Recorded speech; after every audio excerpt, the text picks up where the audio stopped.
이스라엘 서쪽 해안지대에 살던 블레셋은 아주 오래전부터 이스라엘과 적대 관계에 있었습니다. 그들은 수시로 이스라엘을 공격해 왔죠. 골리앗이 등장하는 사무엘상 17장의 배경 역시 바로 이 블레셋이 이스라엘을 침공했을 때의 이야기를 들려주고 있습니다. 다윗의 아버지 이새는 전쟁에 나간 세 아들이 걱정됩니다. 그래서 막내 다윗을 형들에게 보내게 되죠. 이 자막을 방송실에서 좀 넘겨주셔야 할 것 같습니다. 사무엘상 17장 17절 말씀 이하에 보면 이새가 다윗에게 이렇게 이야기합니다.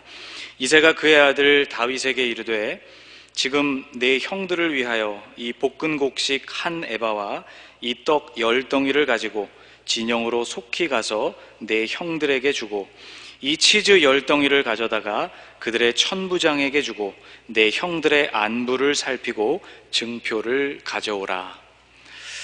아버지는 붉은 곡식과 빵을 형들에게 전달하고 또 지휘관인 천부장에게는 치즈를 전달한 후 형들이 무사하다는 증표를 가지고 돌아오라고 아들에게 부탁을 합니다. 엘라 골짜기의 상황은 40일째 교착 상태였습니다. 이스라엘과 블레셋은 엘라 골짜기를 사이에 두고 양쪽 산에 진영을 편 형편이었고 두 군데 사이에는 팽팽한 긴장이 흘렀습니다. 누구든지 먼저 엘라 골짜기로 내려가서 그리고 상대 진영을 향해서 올라가며 공격을 하는 것이 불리했기 때문에 양쪽 모두 섣불리 공격을 하지 못하는 그런 형편이었습니다. 가드 출신의 골리앗이 이스라엘 군대를 모욕하는 소리, 그리고 싸울 만한 상대를 나에게 보내라 하는 고함 소리만이 엘라 골짜기에 쩌렁쩌렁 울러 퍼지고 있었습니다. 이스라엘 진영에서는 3m에 육박하는 이 거구 골리앗을 상대로 누구도 나가서 싸울 생각을 하지 못하고 있었습니다. 그런데 엘라 골짜기에 도착했던 다윗은 그 싸움에 자신이 나가기로 결심을 하게 됩니다. 형들은 철없어 보이는 이 동생 다윗을 꾸짖었지만 다윗의 의지는 아주 확고했습니다. 다윗은 결국 사울 왕 앞에도 서게 되죠. 사울 왕도 그가 염려되기는 마찬가지였습니다. 그런데 나갈 사람이 필요하기도 했고 또 다윗이 사울 왕에게 해주는 말에 사울이 감동되기도 하여서 결국 그를 내보내기로 결정을 합니다. 사울은 자신의 군복을 다윗에게 입히고 자신의 무기를 다윗에게 내주었습니다. 그러나 익숙하지 않았던 다윗을 그것을 그대로 벗어두고는 물매와 막대기만을 가지고 골리앗 앞으로 나아갑니다. 골리앗은 다윗을 비웃습니다. 내가 나를 무슨 개처럼 여기기에 막대기를 가지고 나왔느냐. 다윗은 그러나 익숙한 그의 무기였던 물매로 골리앗을 단번에 쓰러뜨리고 맙니다. 이스라엘의 승리였습니다. 오늘 읽은 본문은 위치상으로는 다윗이 그렇게 승리를 거두고 난 다음에 나오지만 시간상으로는 그보다 앞서 있었던 일을 설명해 주고 있습니다. 사울 왕 앞을 떠나서 골리앗에게로 나아가는 다윗의 뒷모습을 보면서 사울은 다윗에 대해서 궁금한 마음이 들었습니다. 오늘 본문을 보면 사울이 3번이나 다윗이 누구냐고 묻고 있는 장면이 나옵니다. 55절에 아브네라 이 소년이 누구의 아들이냐, 56절에도 너는 이 청년이 누구의 아들인가 물어보라, 58절에도 소년이여 누구의 아들이냐 그렇게 묻고 있습니다. 앞에 2번은 다윗이 사울의 장막을 나간 직후에, 그리고 뒤에 한 번은 다윗이 골리앗을 이기고 돌아온 이후에 물은 질문입니다. 아마도 뒤늦게 이런 질문을 던진 이유는 그동안 사울 왕의 천막이 매우 분주했기 때문이 아니었을까 제 나름대로 생각을 해봅니다. 왕의 군복과 무기를 착용해 보도록 했다가 또 익숙하지 않다고 해서 벗게 했다가 소년을 어떻게 해서든 무장시켜서 골리앗 앞에 세우기 위해서 사울의 천막 안은 매우 분주했을 것입니다. 그렇게 다급하게 싸움 준비를 마치고 그리고 다윗을 내보내고 나니 문득 이 소년이 누구인지가 굉장히 궁금해졌던 것이죠. 군대 장관 아브넬에게 사울 왕은 물었지만 아브넬은 알지를 못했습니다. 오늘 보면 55절에 이렇게 기록되어 있죠. 사울은 다윗이 블레셋 사람을 향하여 나아감을 보고 군사령관 아브넬에게 묻되 아브넬아 이 소년이 누구의 아들이냐, 아브넬이 이르되 왕이여 왕의 사심으로 맹세하옵나니 내가 알지 못하나이다. 그래서 사울 왕은 지시를 내립니다. 너는 이 청년이 누구의 아들인지 한번 물어보라. 그런 지시를 내립니다. 진중을 수소문해 보아서 도대체 이 소년이 누구인지를 알아보라는 지시였죠. 그러나 온 진중을 다 탐문해 보았지만 다윗을 아는 사람을 아마 찾을 수 없었던 것 같습니다. 다윗의 형들에게도 이 질문이 미쳤겠죠. 그러나 아마도 가슴을 졸이면서 동생과 골리앗의 싸움을 지켜보고 있었던 형들에게는 다윗이 누구인지를 밝히는 것이 눈에 들어올 리, 귀에 그것이 들어올 리가 없었을 것이라고 생각합니다. 할 수 없이 사울은 승리를 얻고 돌아온 다윗에게, 본인에게 직접 묻게 됩니다. 58절 말씀을 한번 같이 읽어보겠습니다. 사울이 그에게 묻되 소년이여 누구의 아들이냐 하니 다윗이 대답하되 나는 주의 종 베들레헴 사람 이새의 아들이니이다 하니라. 여러분, 유대인들은 어떤 사람을 소개할 때 혹은 자신을 소개할 때 반드시 아버지가 누구인지를 소개하는 문화를 갖고 있습니다. 아버지의 권위 그리고 가문을 매우 중요시하는 이스라엘의 전통 때문입니다. 마태복음은 서두부터 예수님의 족보가 등장하는 그런 복음서이죠. 유대인들을 위해서 기록된 복음서답게 예수님을 메시아로 소개하는 데 있어서 이것보다 더 효과적인 방법이 없었기 때문입니다. 마태복음 1장 1절은 이렇게 시작합니다. 아브라함과 다윗의 자손 예수 그리스도의 계보라. 여러분, 이것은 대단한 선언입니다. 마태복음을 읽으려고 하는 사람의 마음속에 예수 그리스도가 누구이신지에 대해서 부인할 수 없을 만큼 강력하게 선포하면서 마태복음이 시작되고 있습니다. 이제부터 내가 설명하려고 하는 이 예수님이 누구인지를 아십니까? 그는 바로 아브라함과 다윗의 자손 그리스도 메시아이십니다 라고 설명하면서 마태복음을 시작하고 있는 것이죠. 유대인들이 가장 알아듣기 쉽게 그들의 마음에 가장 잘 각인될 수 있는 방법을 선택해서 마태복음을 시작하고 있습니다. 다윗이라는 이 소년은 아브넬이 수소문했고 사울이 물었지만 그러나 그때까지 어느 누구에게도 알려져 있지 않았던 인물입니다. 사울 왕은 다윗에 대한 정보가 없었습니다. 그래서 골리앗에게 나아갈 때는 이런 궁금증을 가졌죠. 골리앗도 두려워하지 않는 저 소년은 도대체 누구일까? 그리고 골리앗을 물리치고 돌아왔을 때에는 그의 마음속에 골리앗을 쓰러뜨린 이 소년이 도대체 누구인가? 라는 의문이 떠올랐던 것입니다. 이렇게 대단한 소년이 여태 어디에 있다가 지금에서야 나타났을까? 아마 그렇게 생각을 했던 것 같습니다.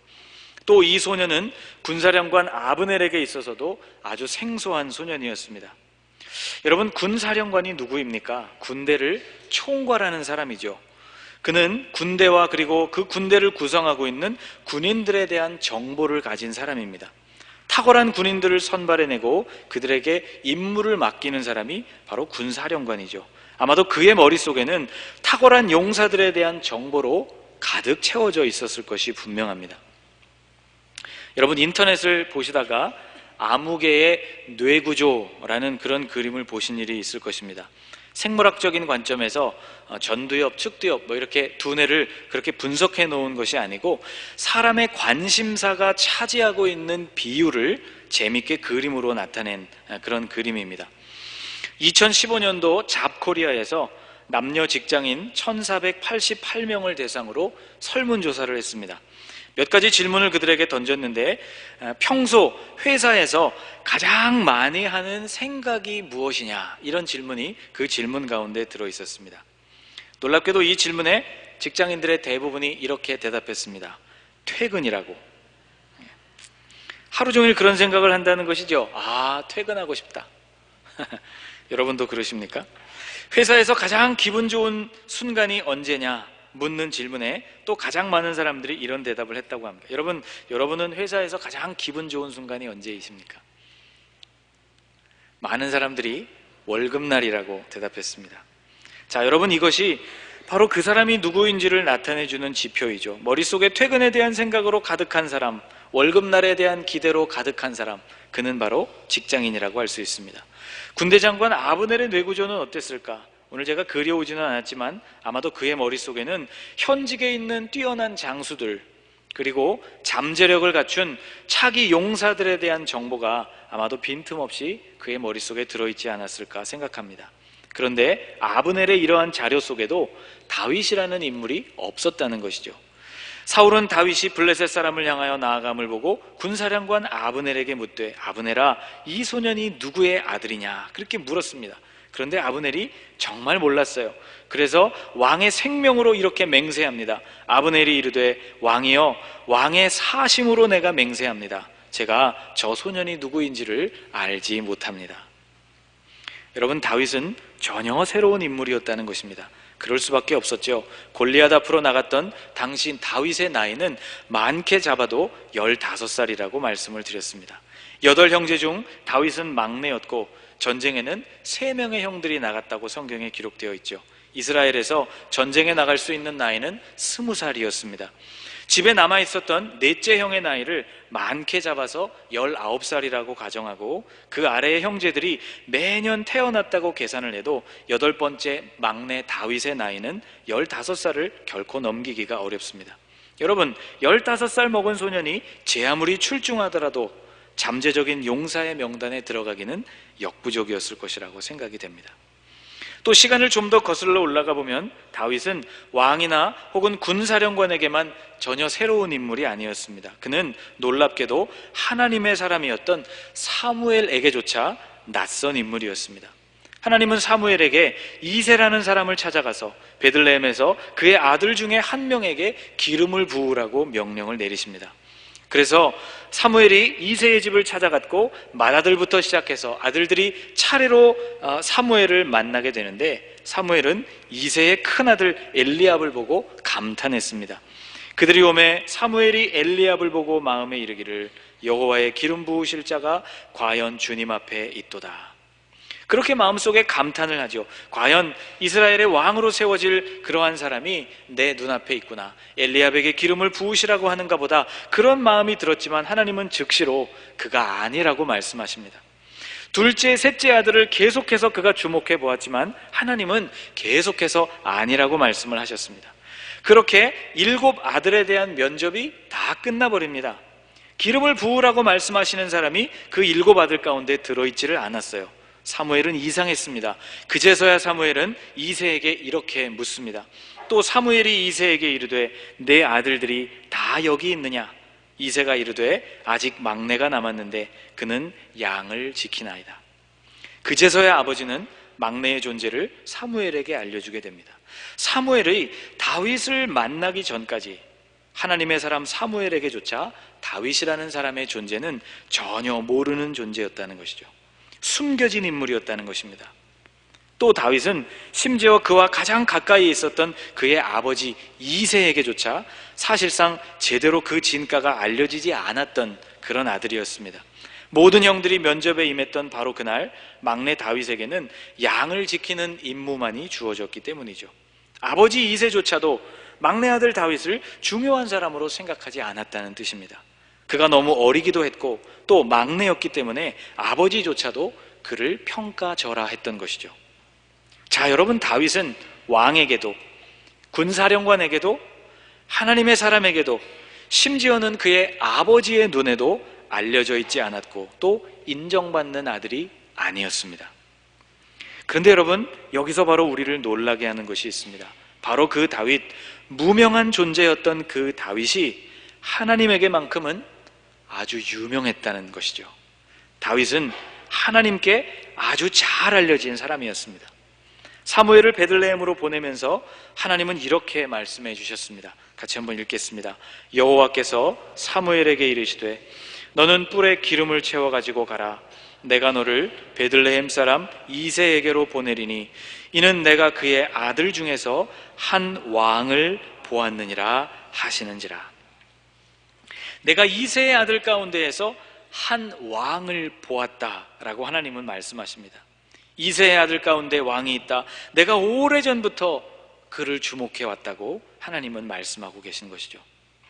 다윗은 그 누구의 눈에도 중요한 사람으로 인식되지 않던 인물입니다. 형제들 중에서 그는 막내였고 양을 치는 소년에 불과했고 나이도 아직 어렸습니다. 그런데 이러한 기준, 장자를 우선시하거나 사람의 배경을 따지거나 혹은 그 사람의 나이를 따지는 것, 이런 것들은 모두 인간적인 기준입니다. 하나님이 사람을 보실 때에는 이런 기준이 적용되지 않는다는 것이죠. 그렇다면 하나님은 어떤 기준으로 사람을 보실까요? 주님은 하나님의 사람에게 이렇게 말씀해 주십니다. 여호와께서 사무엘에게 이르시되 그의 용모와 키를 보지 말라. 이 말씀은 하나님께서 이새의 장자였던 엘리압을 향해 가지는 이 사무엘의 마음에 대해서 주님이 주시는 말씀이었습니다. 저를 한번 따라해 보십시오. 내가 이미 그를 버렸노라. 내가 보는 것은 사람과 같지 아니하니 사람은 외모를 보거니와 나 여호와는 중심을 보느니라. 아멘. 여러분, 하나님은 사람의 중심을 보시는 분이십니다. 하나님은 다윗의 중심을 보셨습니다. 그의 마음 한가운데 무엇이 있는지를 보셨다는 것이죠. 하나님께 대한 굳은 신뢰와 하나님을 향한 경외심이 다윗의 마음 한복판에 있는 것을 주님은 보셨습니다. 다윗이 골리앗과 싸우겠다고 사울 왕에게 말할 때 그는 이렇게 말했습니다. 다윗이 이르되 여호와께서 나를 사자의 발톱과 곰의 발톱에서 건져내셨은즉 나를 이 블레셋 사람의 손에서도 건져내시리이다. 사자와 곰과 싸울 때에도 그를 건져주시고 승리를 주신 분이 하나님이셨다는 고백을 다윗은 하고 있는 것입니다. 싸움의 결과가 누구를 대상으로 싸우는가 하는 그 싸움의 대상에 달려있는 것이 아니고 그 싸움을 돕는 분이 누구이냐에 따라 그 싸움의 양상이 달라질 수 있다는 고백이었습니다. 하나님은 바로 이러한 다윗의 중심, 그의 믿음, 그의 생각이 무엇인지를 정확하게 꿰뚫어 보셨던 것이죠. 여러분, 하나님은 보이지 않는 것을 보는 눈이 있으십니다. 하나님에게는 들리지 않는 것을 듣는 귀가 있습니다. 꽤 오래전에 어떤 피아노 선생님의 이야기를 여러분에게 들려드린 적이 있죠. 골목길을 가고 있는데 어떤 집에서 연주하는 피아노 소리가 골목으로 이렇게 새어 나오더랍니다. 이때 이 피아노 선생님이 혼자 웃으면서 혼잣말로 그렇게 말씀을 하시더래요. 아, 왼손이 좀 약하네. 여러분, 만일 그 소리를 저보고 들어보라고 했다면 저는 절대 알 수 없었을 것입니다. 연주하는 자리로 저를 데려다 놓고 자, 보여주면서 어느 쪽 손이 약한지를 보라고 해도 저는 눈으로 그것을 보아도 알 수 없을 거예요. 그러나 전문가는 보통 사람이 볼 수 없는 것을 보고 보통 사람이 들을 수 없는 소리를 듣는 것이죠. 여러분, 하나님은 전문가 중에 전문가이십니다. 그분은 보이지 않는 우리의 중심을 보시는 분이십니다. 사울은 다윗이 궁금했습니다. 그가 누구의 아들이며 어디 출신인지가 궁금했어요. 그러나 다윗에 대한 모든 정보를 얻은 이후에도 다윗이 실제로 그가 진짜로 누구인지에 대해서 사울은 결코 알지 못했습니다. 오직 하나님만이 다윗의 중심에 무엇이 있는지를 아셨고 그 중심을 보셨기 때문입니다. 여러분, 내가 사람들 앞에서 어떤 사람으로 나타나는가 보다 더 중요한 것은 내가 하나님 앞에서 어떤 사람인가 하는 것입니다. 사도 바울은 이렇게 고백을 했습니다. 무명한 자 같으나 유명한 자요, 죽은 자 같으나 보라 우리가 살아있고 징계를 받은 자 같으나 죽임을 당하지 아니하고. 바울은 자신이 당한 숱한 고난을 설명하면서 이 구절의 말씀을 고백하고 있습니다. 세상에는 숱한 고난을 당하는 이해할 수 없는 사람들이 있다는 것이죠. 나와 같은 사람들, 주님의 복음을 위해서 알려지지도 않은 채 고난을 자처한 그러한 사람들이 있다는 것입니다. 세상에서는 그들이 이름 없는 사람들 같지만 주님 앞에서는 그들이 대단히 유명한 존재라는 고백인 것입니다. 예수님을 만난 이후 바울의 평생 소원은 예수님이 알아주시는 사람으로 살아가는 것이었습니다. 빌립보서 3장에서 바울은 이렇게 고백하고 있어요. 같이 한번 읽어볼까요? 그러나 무엇이든지 내게 유익하다는 것을 내가 그리스도를 위하여 다 해로 여길 뿐더러 또한 모든 것을 해로 여김은 내 주 그리스도 예수를 아는 지식이 가장 고상하기 때문이라. 내가 그를 위하여 모든 것을 잃어버리고 배설물로 여김은 그리스도를 얻고 그 안에서 발견되려 함이니. 아멘. 여러분, 바울은 세상적으로도 꽤 유명한 사람이었습니다. 그가 가진 배경은 유대인들 중에서도 아주 특별한 것이었습니다. 그러나 예수 그리스도를 만난 이후 바울의 소원은 달라졌습니다. 사람들과 그리고 세상에 알려지는 것은 별로 중요하지 않았어요. 그에게 가장 중요한 목표는 예수 그리스도를 얻고, 그리고 그분 예수 그리스도께 자신이 발견되는 것이었습니다. 다윗은 사람들에게는 잘 알려져 있지 않았지만 하나님께는 아주 잘 알려진 인물이었습니다. 사람에게 발견되려고 애쓰는 사람은 성공할 경우에 사람들에게 발견되고 끝날 뿐이지만, 여러분, 하나님께 발견되는 사람은 반드시 사람들에게도 놀라움과 감동을 주는 사람이 된다는 것을 기억하시기 바랍니다. 여러분, 오늘 나는 어떤 사람입니까? 세상에서 나는 어떤 사람으로 알려진 존재입니까? 꽤 괜찮은 사람, 꽤 유명한 사람으로 인정을 받고 있습니까? 여러분, 그런데 우리가 하나님께는 어떤 사람입니까? 여러분, 하나님께도 유명한 존재이십니까? 하나님께도 인정을 받고 계십니까? 하나님은 사람이 볼 수 없는 것을 보고 사람이 들을 수 없는 것을 들으시는 전문가 중에 전문가이십니다. 보이지 않는 중심을 보시는 분, 우리의 중심, 우리의 믿음, 우리의 고백을 듣기도 하시고 보기도 하시는 분이십니다. 사랑하는 여러분, 오늘 여러분과 저의 중심이 주님 앞에서도 유명한 것이 되기를 간절히 소망합니다. 기도하겠습니다.